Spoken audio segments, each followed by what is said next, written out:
Here we are. I'm joined by Mike Searles. How do you pronounce your last name, Mike?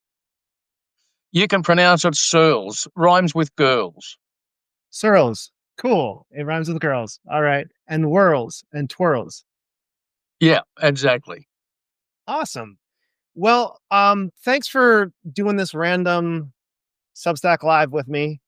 Uh, it's it's always like everybody on there is talking about how important it is to build connections, and it's a different kind of social media platform. And so I wanted to.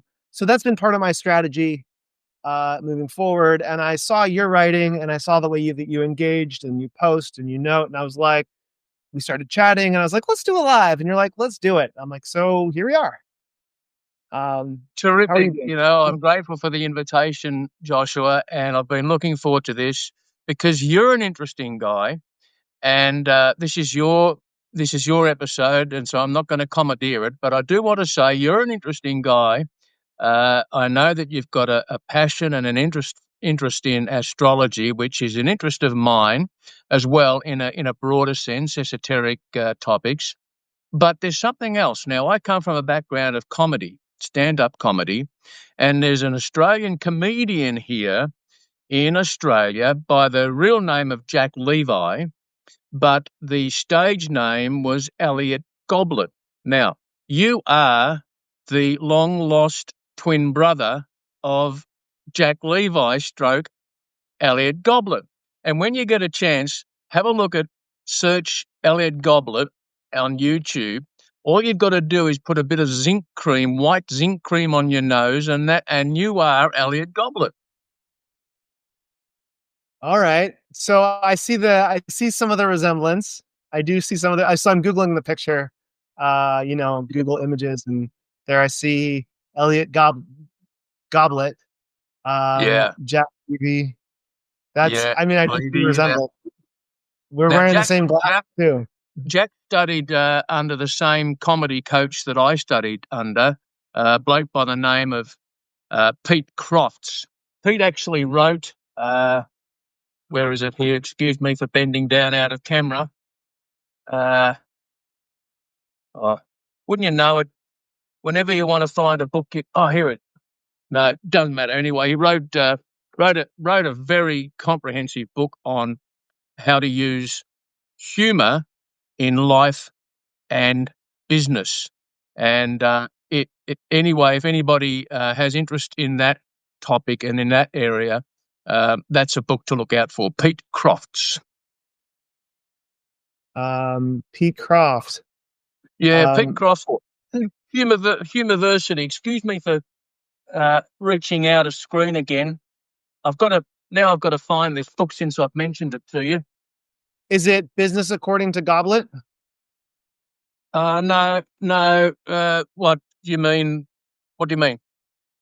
Well, I see a book by him, Business According to Goblet by Elliot Goblet. It's a humorous corporate book that offers business advice from the perspective of a veteran corporate presenter.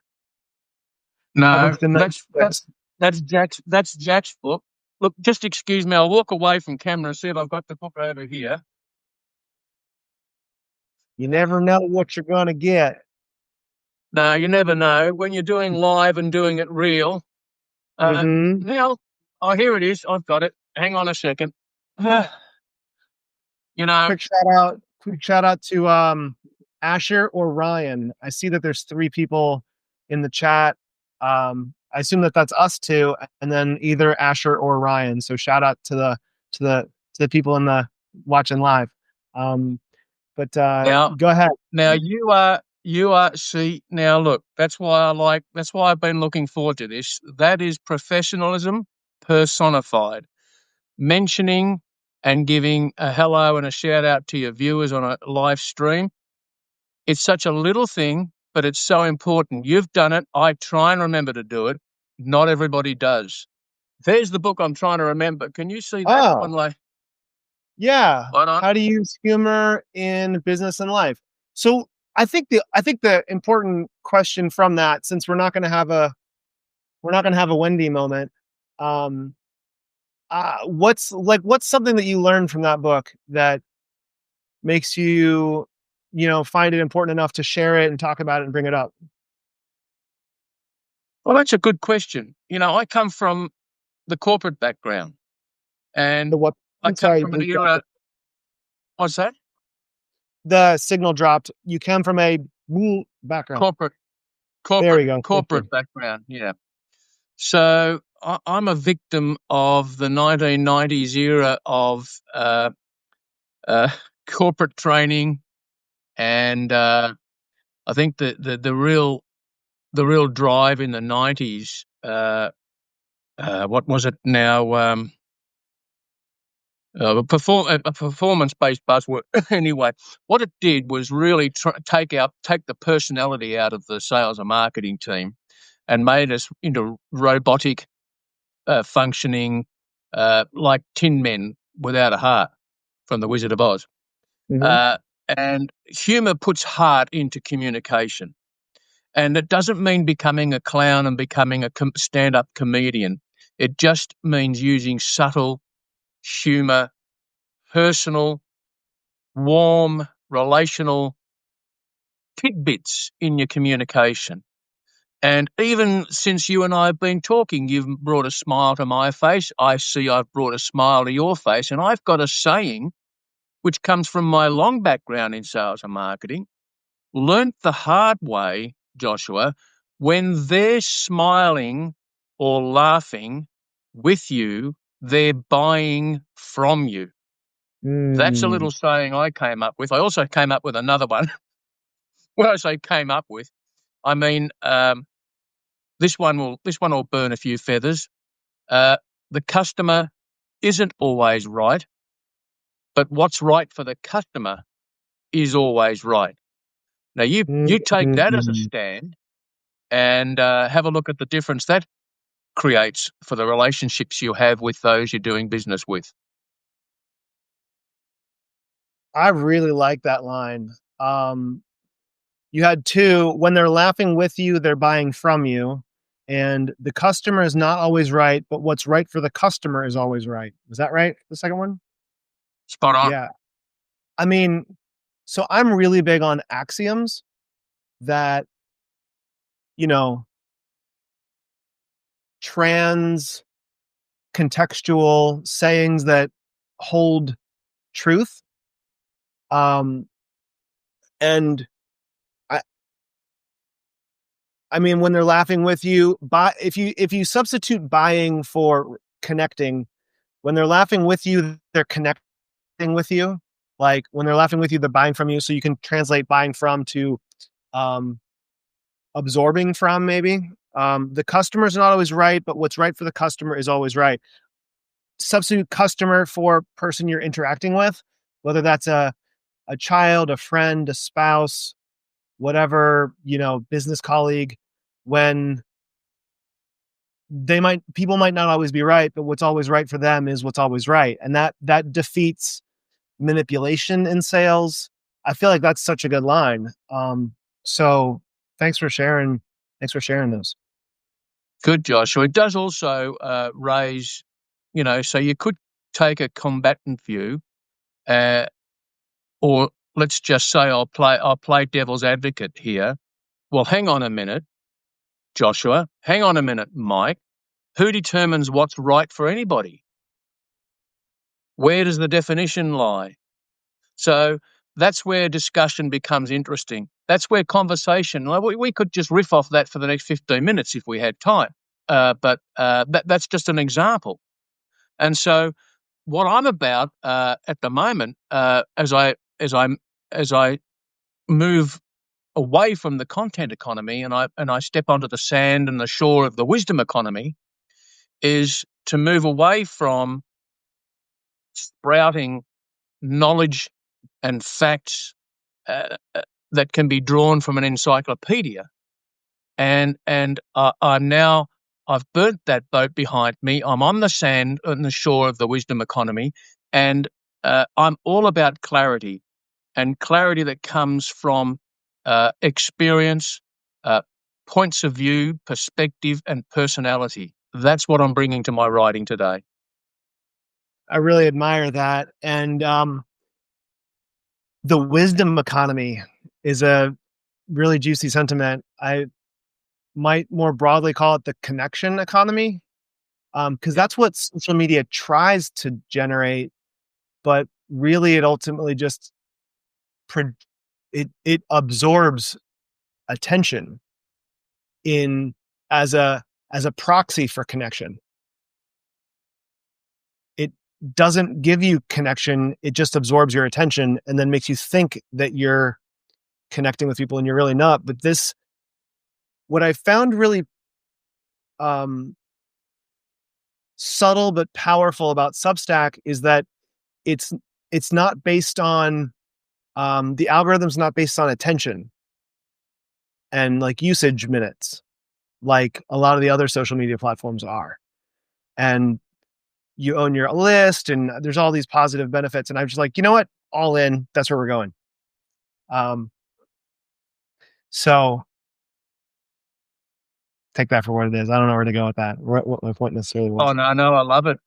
So what okay, take from that what you will, Yeah, quote, there you go. unquote. What I take from it is one word: connection. And, Mm, connection, conversation, what happens through connection? Actually, what creates connection is conversation, and what transpires from connection is more conversation. And, as a former copywriter, uh, we did learn about the power of conversation in writing, and you'll hear that phrase, write to one person, don't write to uh, that vague crowd of many. Just have that, mm, as if like you and I are having this one-on-one conversation. We have people around us who have joined us, and you and I are grateful that we've got those people with us. But if you and I were sitting right now in a cafe having a conversation across the table, this is pretty much how it would transpire. There's no BS involved because there's no BS required. It's just Joshua and Mike having a conversation and we're connecting.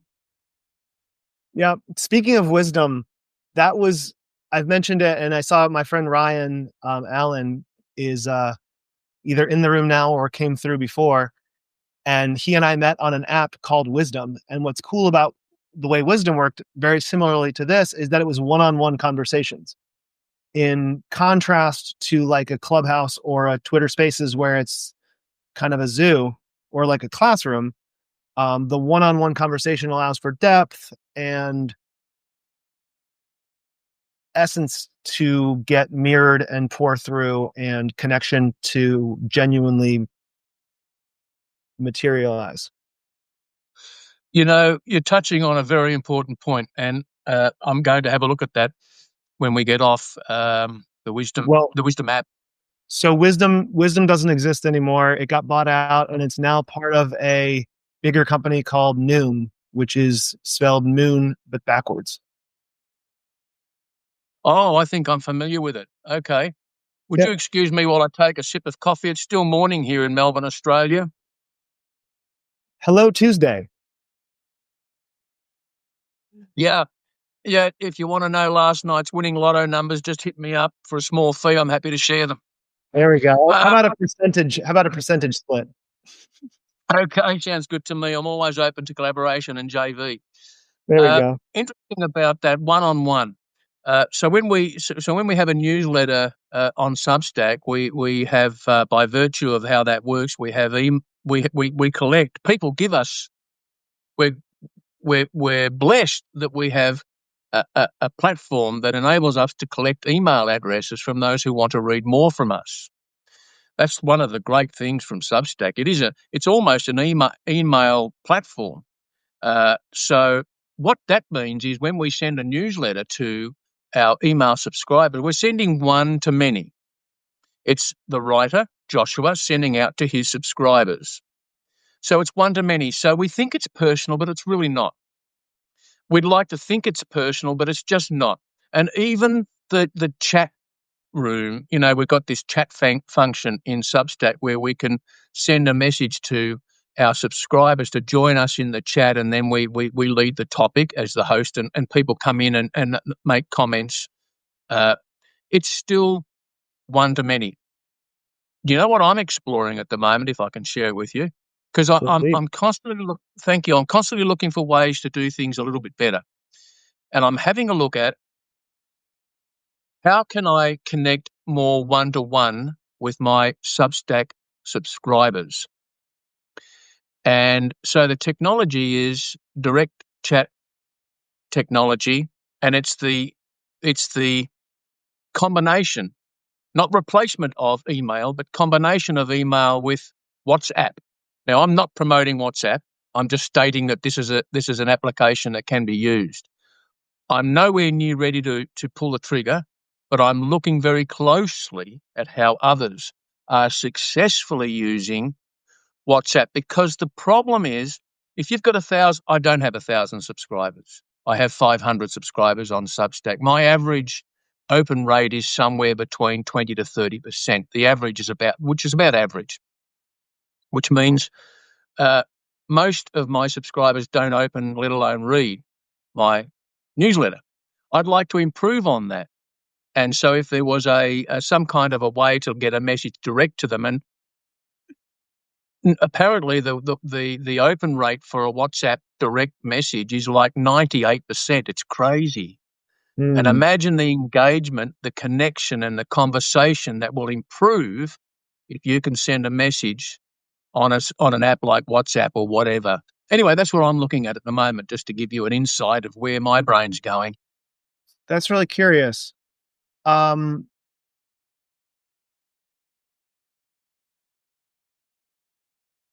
I'm so my brain cycled through a few things, and then I came back to an idea that I had when you said that your open rate was 20 to 30%.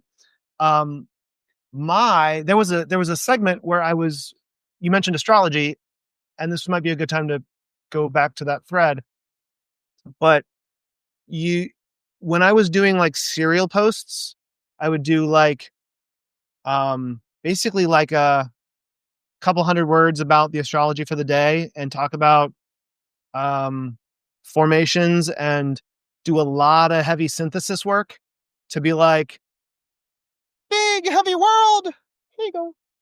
And like, here's what it means for today. And um, my open rate for that period of my archaeological layering of writing was like 50%. Oh, wow. Uh, so I wonder what can be drawn from my experience from that, pretty high open rate comparative to the 20% to, um, I mean, short, punchy thoughts on current events, perhaps. Because I notice, I read today that the economy is shifting from information based to perspective based. Yeah. And if I wonder, just who knows, if you noticed current events and shared your perspective on them, how that might, I mean, that would shift your writing a bit, which would force the algorithm to have to catch up to you. But um, I'm in the process of writing a post right now that you might model or find interesting as something to maybe model or think about how to reinterpret, reimagine for yourself. That I don't want to spill the beans about, but if you, stay connected, and once I publish it, I can send it to you, or you can subscribe, you can get it automatically. Um, but that should go out in the next, I mean, in your country, in Australia, it's Monday the 22nd, right? Do you think people are more likely to I'm sorry, Tuesday, you're right. Yeah, my fault. Um, we're right on the we're right at the curtain call of Christmas, and I suspect that the open rate's gonna be lower on Christmas. So maybe I should wait to open it till Friday. Maybe I should, even whether I get it done tonight, tomorrow, maybe I should wait to send it until Friday. Yeah, which would be Boxing Day here. Boxing Day for you, Boxing Day here for those. I will be interested to look at it, read it, and with interest. Now, you've touched on a couple of important things there. First of all, a 50% open rate, fantastic. Approximately, what's the subscriber numbers for that that list? Like how much did it grow the audience? No, how many people on the list? How many people were getting that message that ended up giving you a 50% open rate on average? Did you have a list Oh, of 100 or 1,000, 10,000? my list right now is about 108, maybe. Yeah. Okay. And So this is important this is an important thing you've raised here for us who are growing we want to increase our readership. Look, if you're on Substack, this is where if you're on Substack and you're telling those who talk about monetization, oh look, no, I'm too creative and clever. I'm sure I've got a genealogy connected to Ernest Hemingway. I'm too clever to want to monetize my writing. That's not why I'm here, Mike.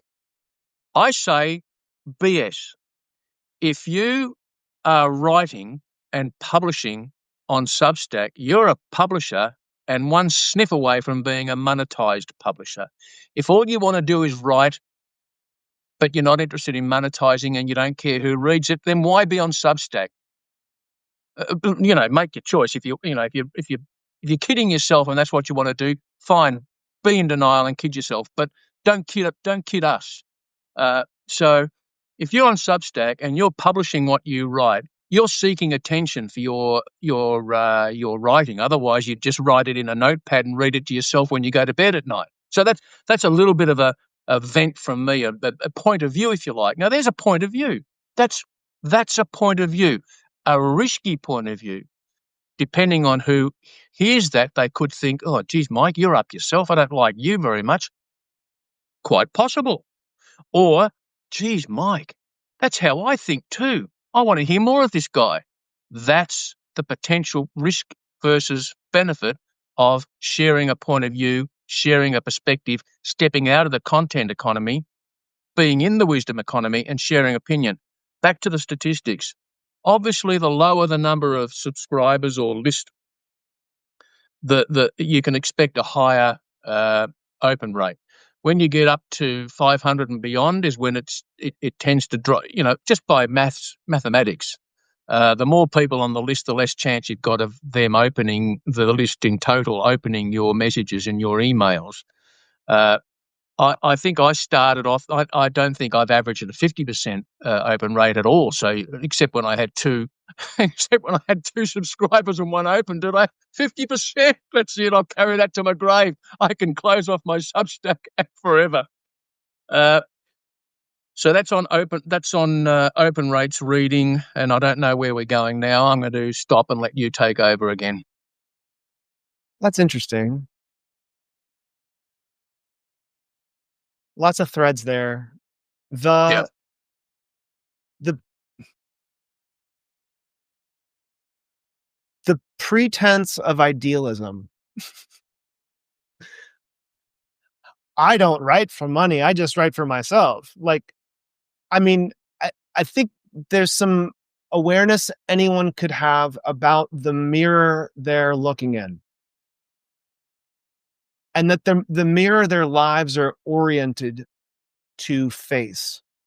Like, um, somebody like Steve Jobs, just to think out of the blue, his orientation was um, through technology to beautiful interactions on platforms, something like that.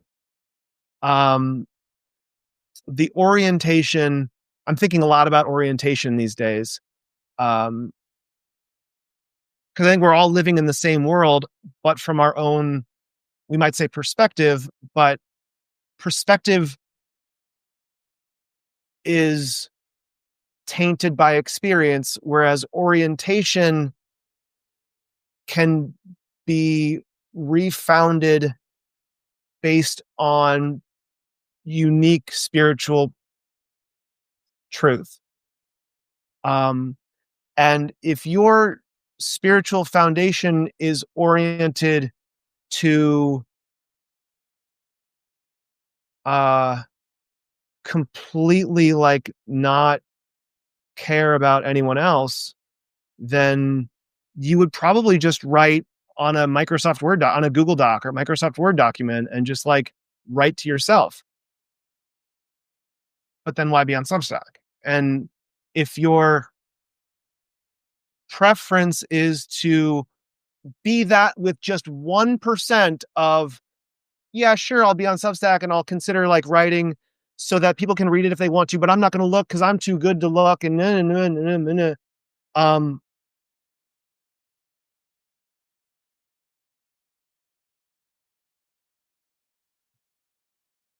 there's a fine line between, self sufficiency and sovereignty. Yeah, there we go. There's a fine line between sovereignty and um,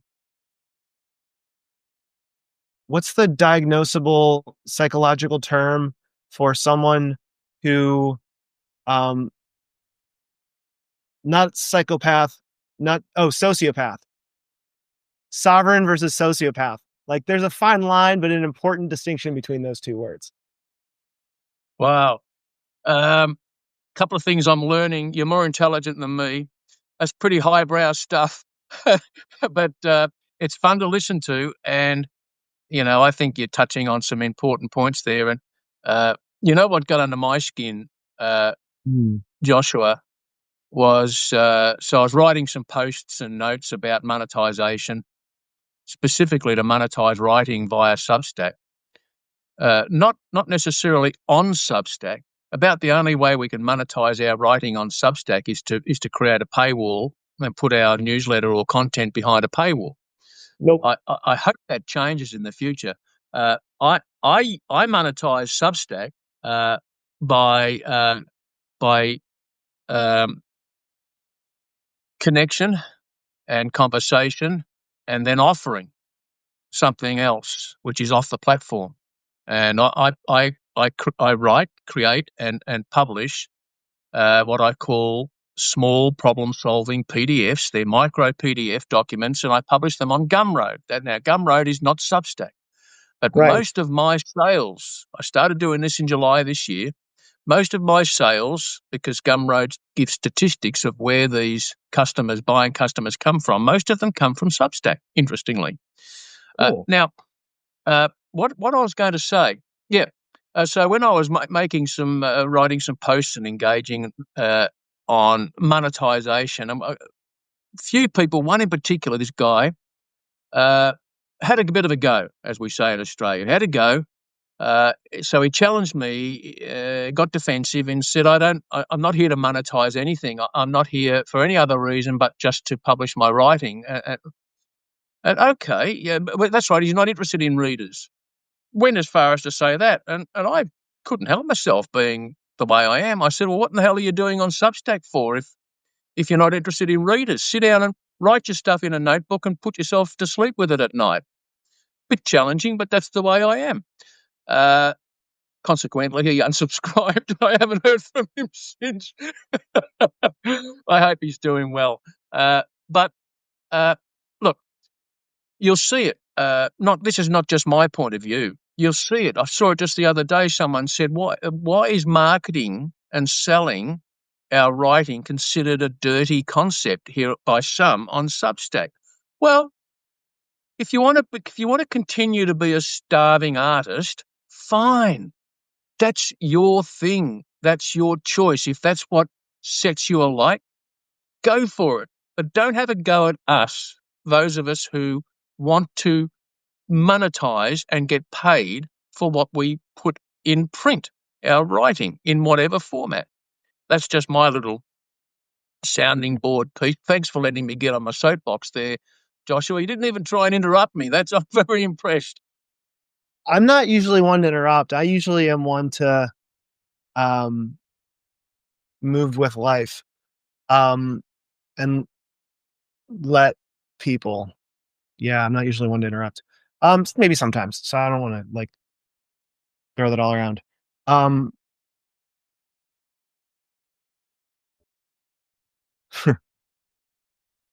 you know those times when you lose a thread in your mind and you're like, "Where am I?"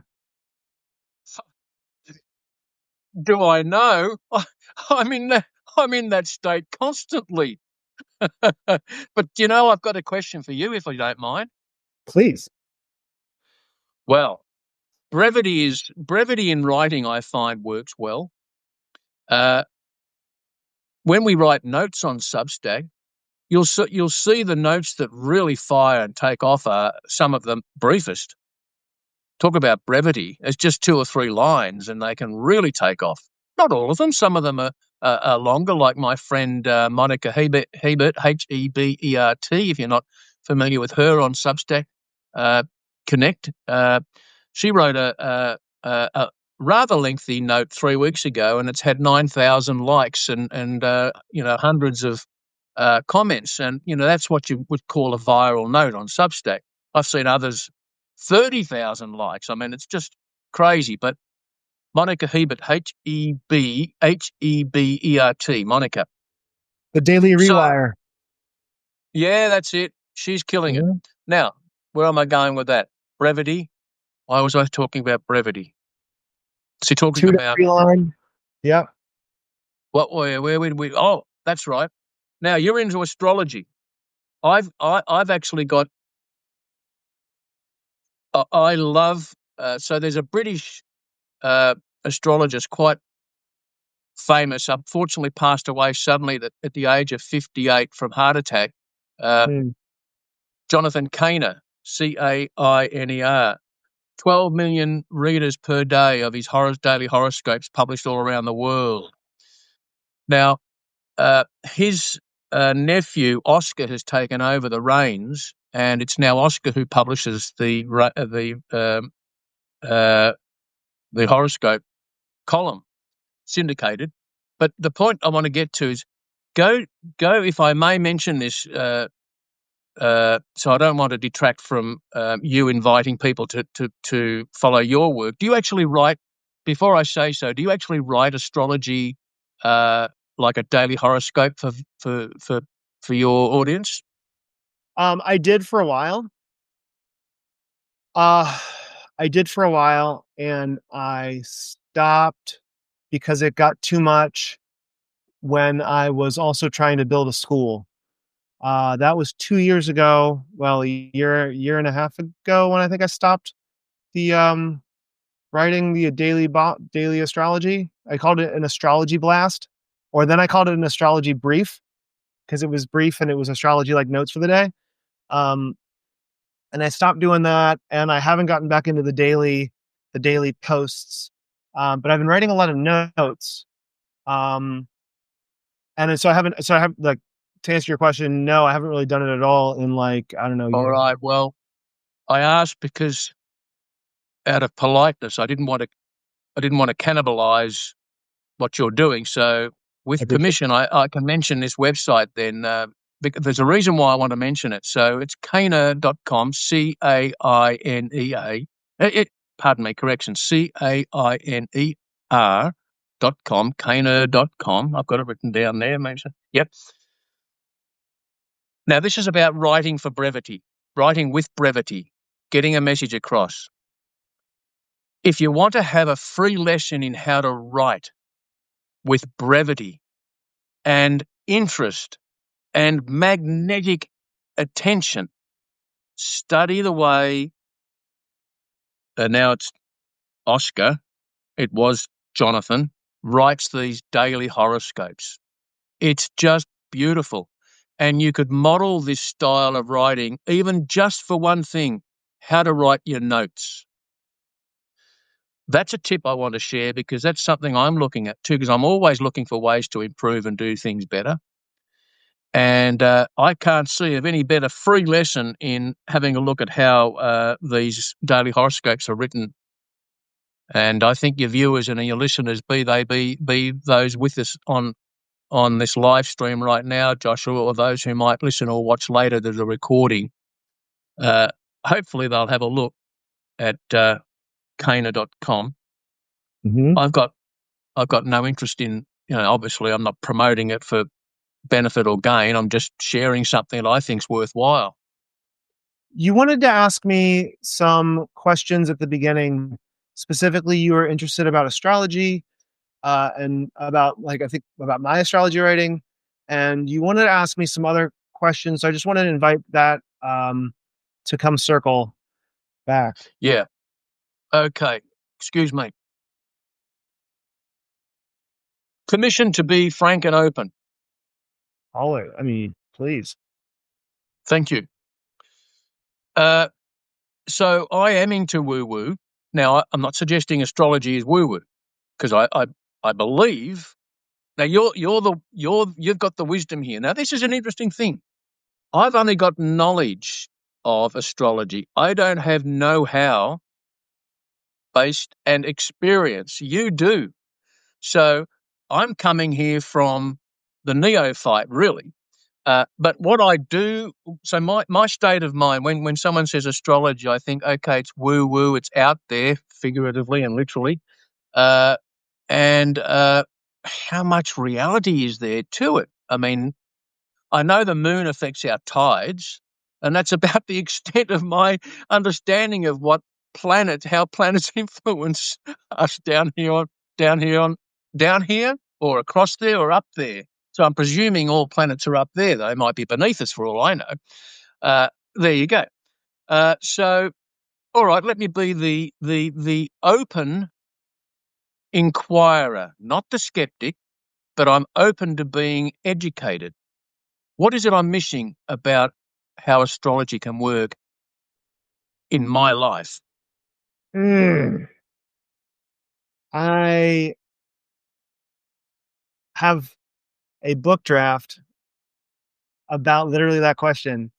Um, well, more on the proof and the context, but then allowing readers to understand the mechanics so that they can make the determinations, so that to basically to empower free will. Um,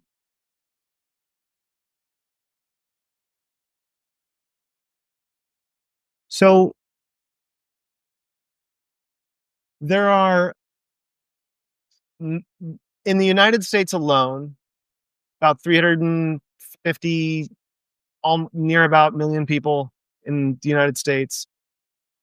Uh, I did some research a month or two ago, and learned that there was a more than 20 different industries whose executives make employment level and other important projection based business decisions based on data that correlates with the lunar cycle. That's a big deal. Yeah. I learned in upper elementary school that it was um, police and emergency room staff made staffing decisions based on data that correlated with the lunar cycle. And that, to me at the time, was such a big deal, because I reasoned that a business's a business's biggest expense, and uh, the biggest expense and the most predictable expense, is staffing. And if you're hedging your biggest and most predictable expense based on data, that data is really, really important, whatever Mm. the source is. And astrology has a, I've often said that astrology has less baggage to only one word. Can you guess what that word might be? Belief? Close. God. There's only one word in the entire language, in all of human communication, that has more baggage than the word astrology, and that's God. Um, And so, meaning that everyone has a different interpretation of it, everyone has a different understanding of it, everyone has a different um, willingness to consider its reality, the validity of its reality. Like, so I knew, and the only way, like, I had this experience in like 2012.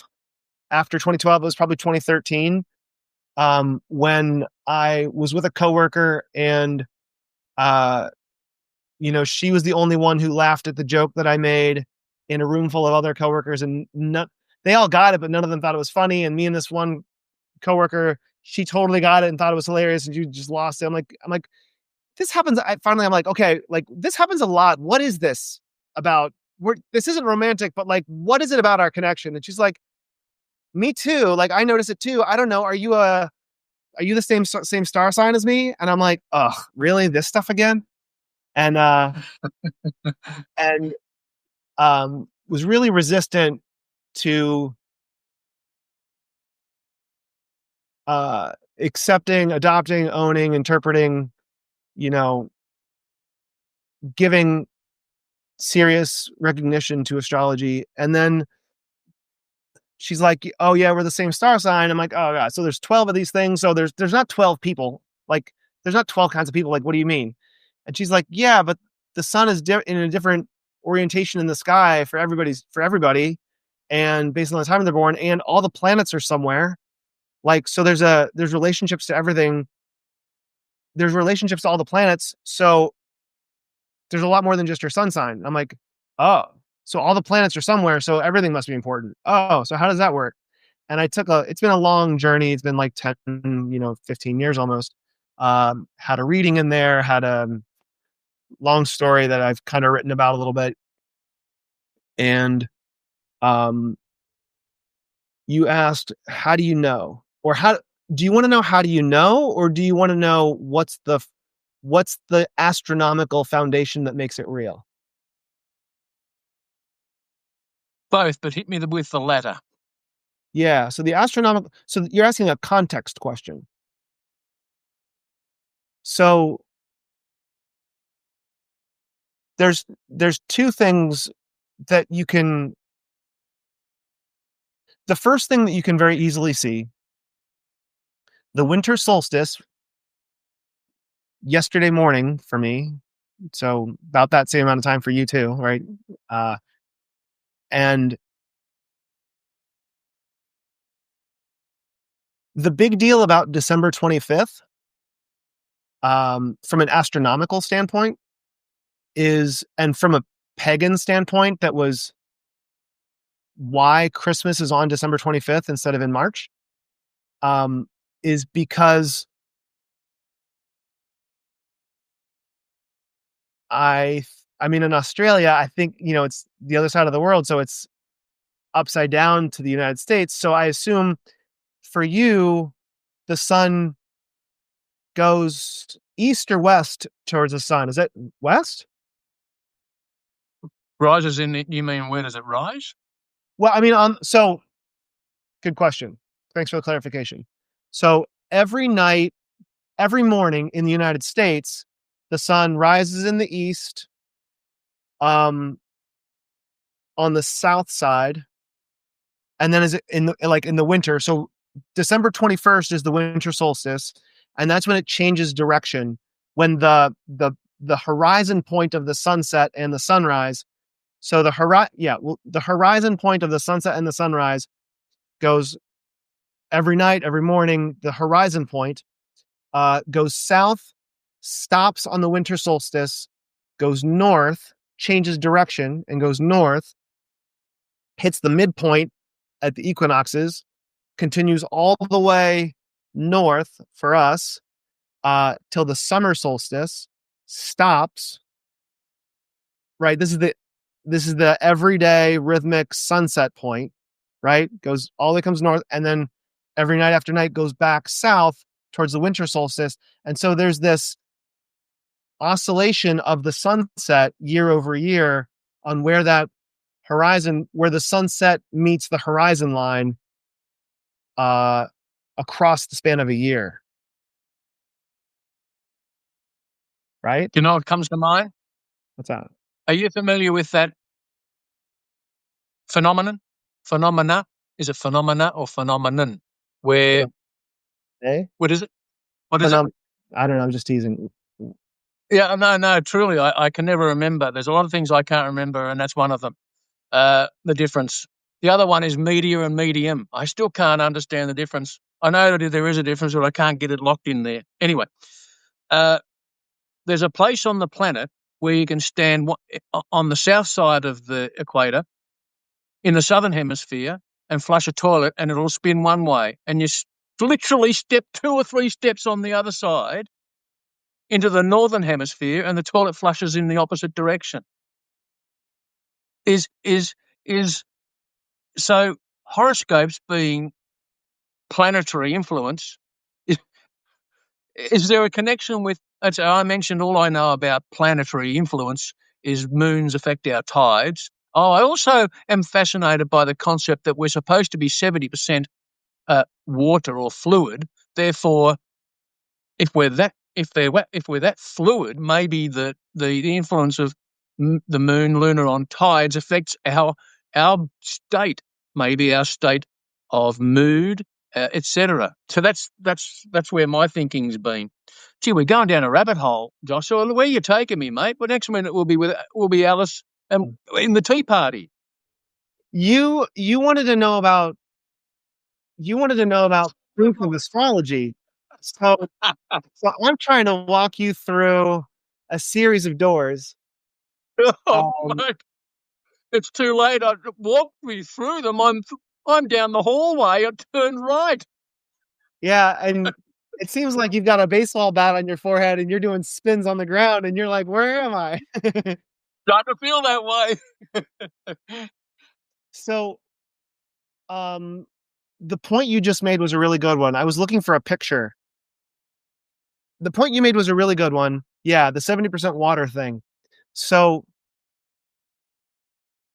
that's not conclusive. It's enough to make anyone pause and go, I wonder, right? Just like you're kind of doing. I wonder, is there something to this?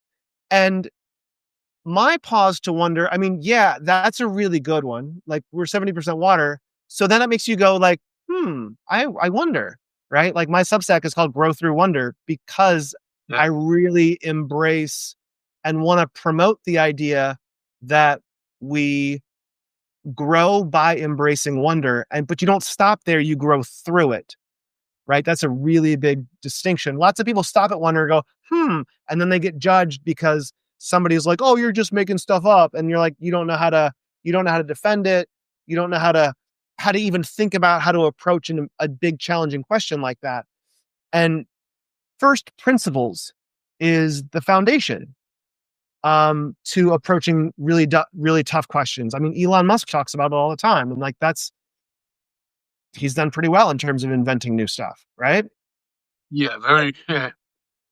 So in terms of approaching something like this, I mean, the data is there. The correlations are there. So we're 70% water and the moon causes the tides. So how could astrology not have an effect? The question is not, and here's the important part. The question is not, is it or is it not real? The question is, how is it real? In what way and how much? That is an obsession question for me.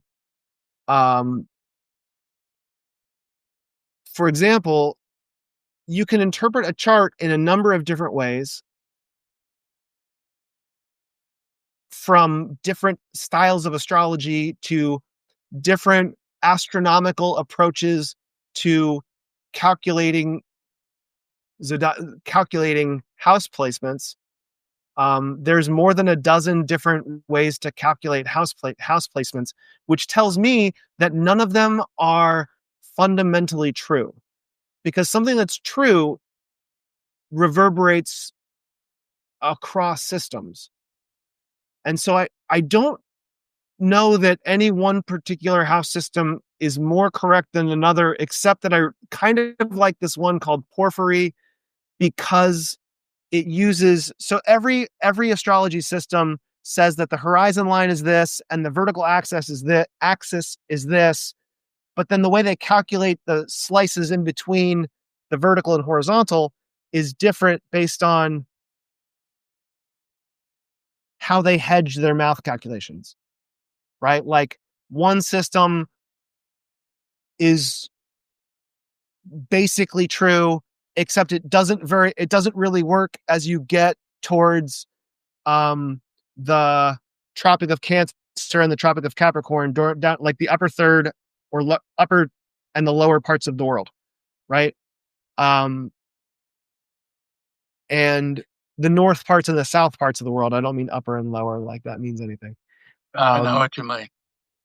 And another system is based to another system is, you know, account like or reimagined the math or approached the math from a different perspective so that the houses could calculate properly in the upper and in the north and south quadrants of the globe, right?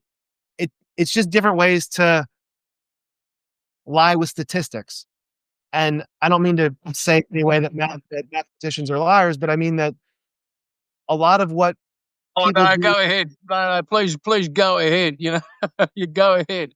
I mean, it's so easy. If you omit data, you're creating a fundamental mistruth. Yeah. So the way I approach astrology is that only the data that can't be argued with is useful, and all of the data that can't be argued with is useful. Meaning, I the way I approach astrology is so fundamentally astronomical and physics based that I have to come up with a new term for it because it's not technically astrology anymore. Because when I start to explain to astrologers what it is and how it works, they're like, "Huh?" They don't understand because they're wrapped up in the idea that some planets like you and some planets don't like you, and this planet rules that house, but that planet rules the other house based on this system from the 1600s versus that system from the 19. And I'm like, if you have to argue based on the time period, then it's not real. And so my strong position on it is that the only parts that are real are the parts that are universally real. Arc distance, I think, is really important, meaning if you can see the sun over there and you can see the moon over there, in terms of 360 degrees, I don't care who you are or what system of science you use, the sun's right there and the moon's right there. That is an arc distance that can be measured. And that means something. What it means is a whole lot more, has a whole lot more nuance to it, depending on a lot of different things. But the inarguability of, look, it's right there, is kind of where my astrology starts. A few. Okay, so extremely interesting. A few things come to mind.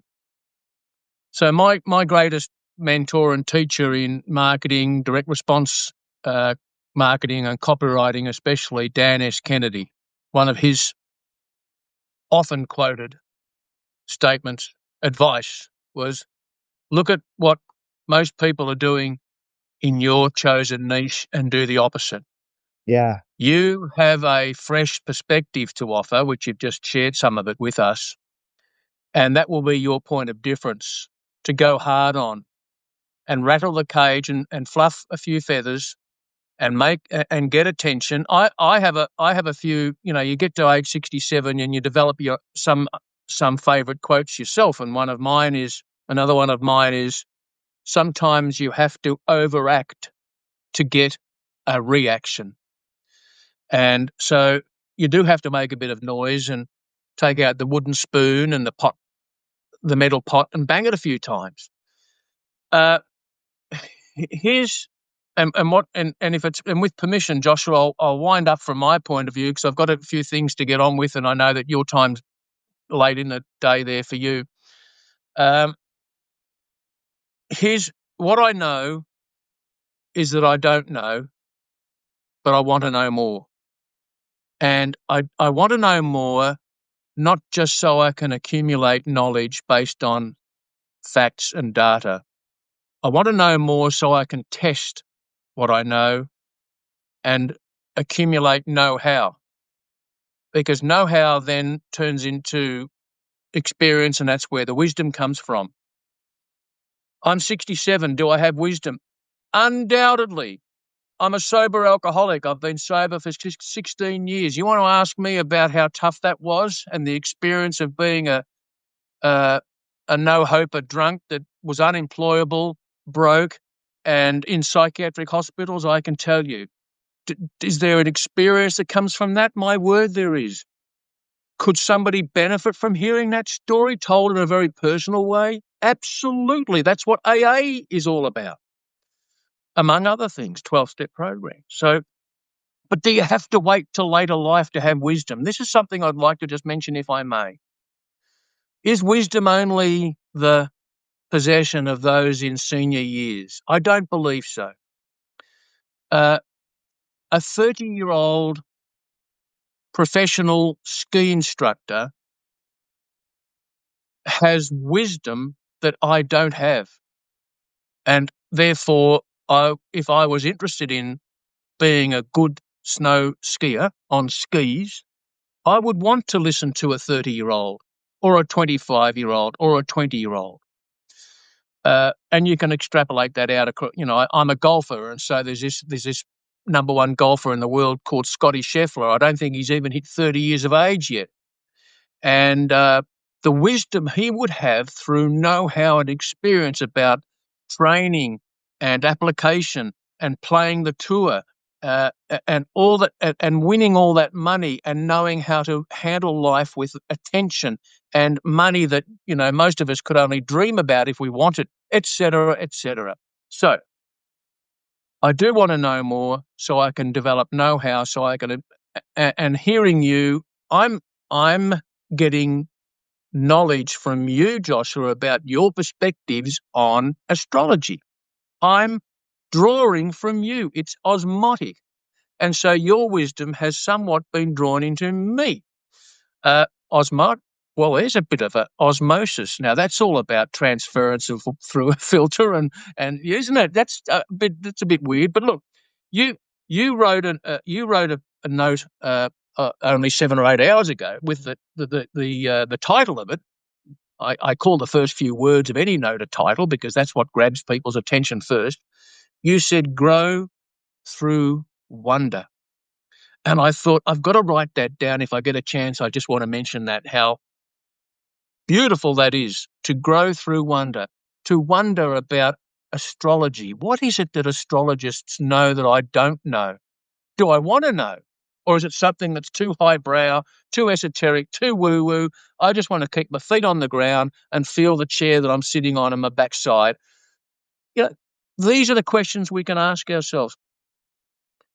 Does having wisdom mean you're a know-all who knows nothing? No, not quite.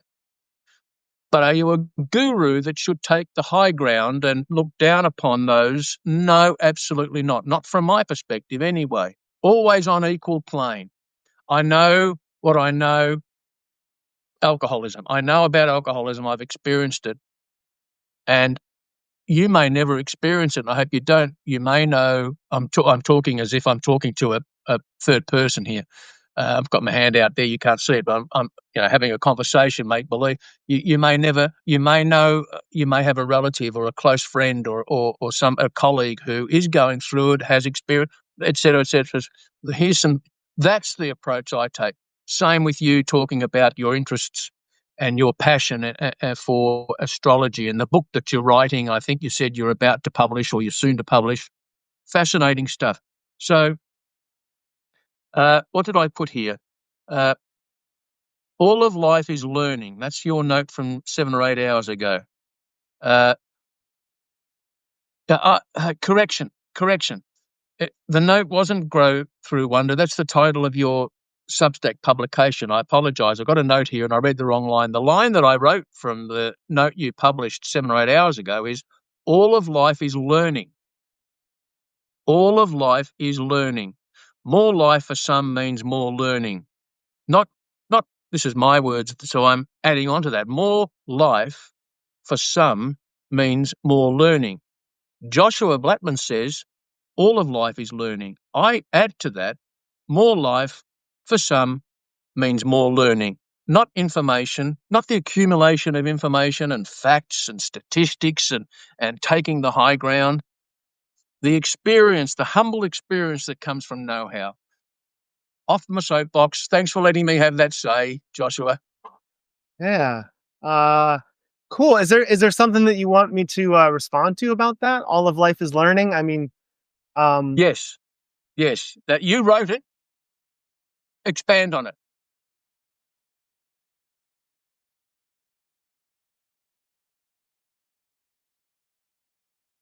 insanity is doing the same thing and expecting different results, right? So if you're going to do something different than the same thing over and over again, it can only be because you're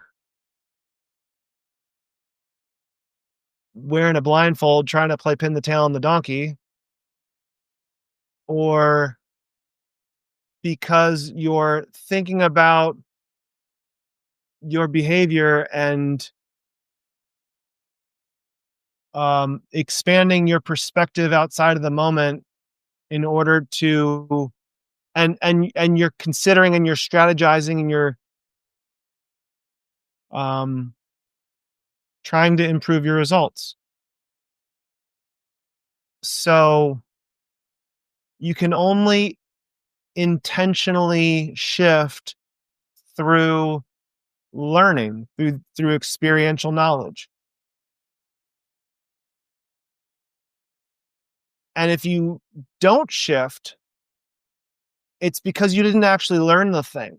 And that's a polarizing idea because there's lots of people to add on to what you said. I drank so much for so long. Um, and would regularly say, I don't want to do that anymore. And and I would tell myself that all the way up to the cash register and all the way, you know, all the way to the bottom of the bottle, right? Whatever it was. And, um, I might have wanted to change it, but my nervous system didn't want to change it. And there's a really cool book, really a short one. I wish I could remember the name of it. It was, I think by those two brothers who are professors at Duke, those twin brothers who are professors at Duke University in one of the Carolinas here on the East Coast of the US. And they said, they had this analogy of the rider and the elephant. And I talk about this a decent amount. So this is a good analogy. It's one of the analogies I use often. And it's, yeah, I mean, I use it with my music students. I have bassoons. I teach bassoon of all things. And I used it with her. I used it with myself as I'm teaching myself how to play guitar. Singer songwriter music is another one of the things I do. And the rider and the elephant analogy is that we all have this physical meat suit that is the elephant. And getting your fingers to do a riff or getting your body to play some passage on a bassoon or clarinet or flute or whatever the physical skill is that you're trying to technically execute requires patience from the brain rider that already understands it. Right? The rider of the elephant knows where he wants the elephant to go, but no elephant is going to run cones, for example, right? Like zigzag between cones. No elephant is going to do that. So the rider has to see ahead of time and guide the elephant towards the behavior that it wants it to do. Um, so in some cases, and this distinction is very hard, it's beyond our senses, which is part of why I love astrology. The distinction that's beyond our senses is that some things are rip off the band-aid and some things are redirect an elephant.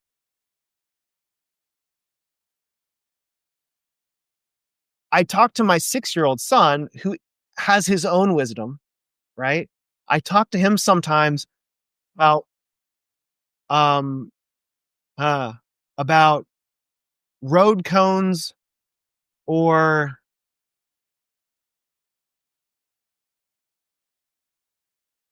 I mean it's kind of horseshoes and hand grenades.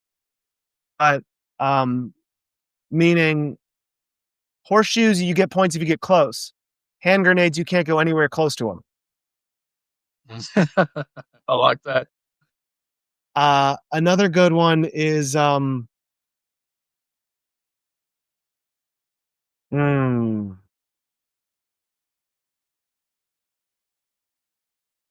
there's lots of little metaphors that maybe because it's kind of late here, that the one that's coming to mind isn't actually crystallizing. Um, that that draw a distinction between, again, the analogy the um of the elephant or the band-aid, right? You rip off the band-aid maybe, but you there's no way you can't uh elephants take slow turns, right? As you're riding them. Um so discerning when to do one or the other in your real life is hard if you don't have a template and a foundation and a way to orient your personhood to those decisions. Um, so I ultimately think, you know, circling back to what we said about astrology, most astrologers look at it like it's a like fate. I don't even think that fate is a real thing. Like it's not a spiritual principle. Fate is an overcommitment to one potential outcome. It's not a prescription. It's not an ultimatum. I think fate is an inability to let stuff go. Profound. Excuse me. People don't need a new idea. They've got to learn how to let go of the three that aren't working for them. That's Right, profound. exactly. That's a really good way to put it. Yeah, they don't so Well, many people don't need something a new else, idea. Go ahead, sorry. Joshua. Uh, Yeah, if I yeah. may, I've got to go. But can I just finish from my side and then hear your closing remarks because it's your live stream. Excuse me. Excuse me if I may just finish this. Oh, thank you. So I said that I'm looking forward to this live stream, and I sensed beforehand an esoteric awareness that it would be interesting, and it has been. And how do I know? On reflection, because we've talked about band-aids, elephants, toilets flushing one way or the next, and the osmotic effect of cellular. I mean, we've talked about a lot of things. And this is interesting communication, interesting conversation.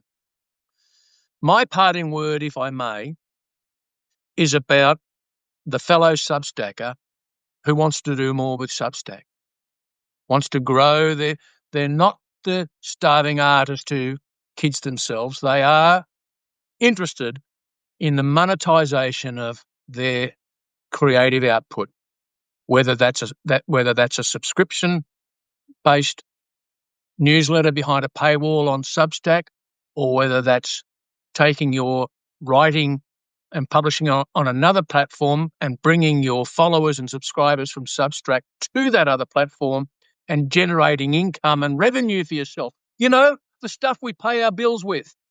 Love's fantastic. I love love. I love my wife and children and grandchildren, but none of it I found can be put into my bank account. So, money. Love can make the world go round, money pays the bills. So, the point I want to make finally on that for those who are with us, Joshua, who want to grow their Substack, because we're on Substack, so we've got Substackers with us, either now or watching you on recording. I hear it and see it often, Joshua, and you would too. I lack the confidence to do this, that, or the other. To hell with confidence. You don't need confidence. What you need is courage. The courage to take the stand, push through the fear, and do it anyway. Because confidence is the child of courage. I didn't have the confidence to stop drinking. It frightened the hell out of me to live life without alcohol after drinking for so many years. If I waited for confidence, I'd still be drinking or I'd be dead. Fact. But I bit the bullet and I did the thing I had to do, even though I was scared witless, through courage. And so if you've got a Substack and you want to grow it and you want to earn revenue and you want to earn more to pay those bills, courage, not confidence, is what you need. Joshua, I really am grateful for your invitation to join you today. I've had some fun. I've seen you smiling and laughing. You've made me smile and laugh. And at the end of it all, that's what it's all about, mate. Don't you reckon? Yeah, man. 100%. It is, it, um, presence and purpose are two sides of the same reality.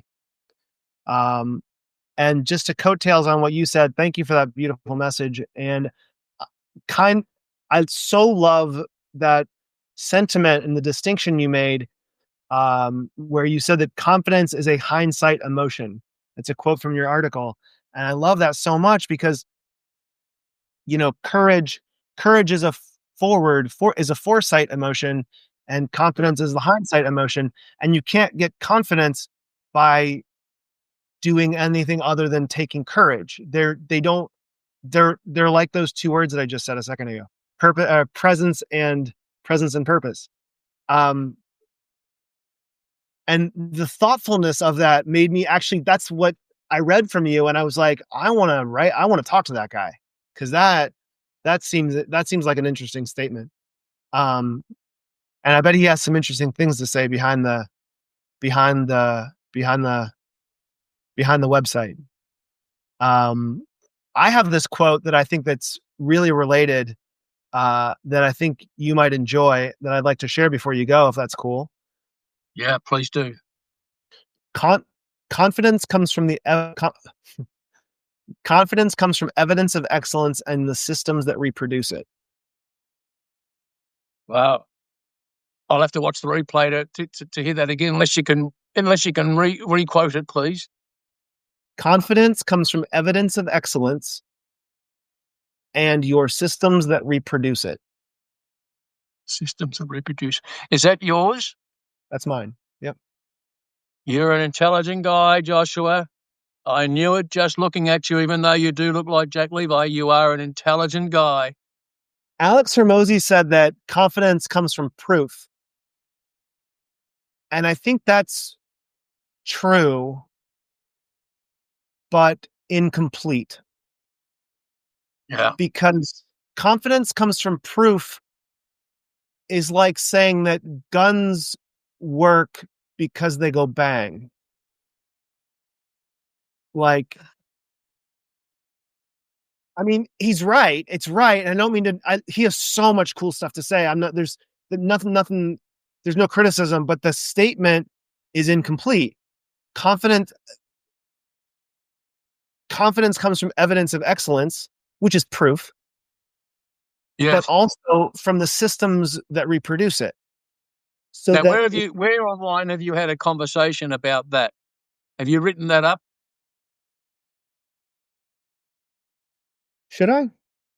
Absolutely. Thank you for asking. Absolutely. If you'll permit me to guide you, please do. that is a post. That is a post that will be magnetic.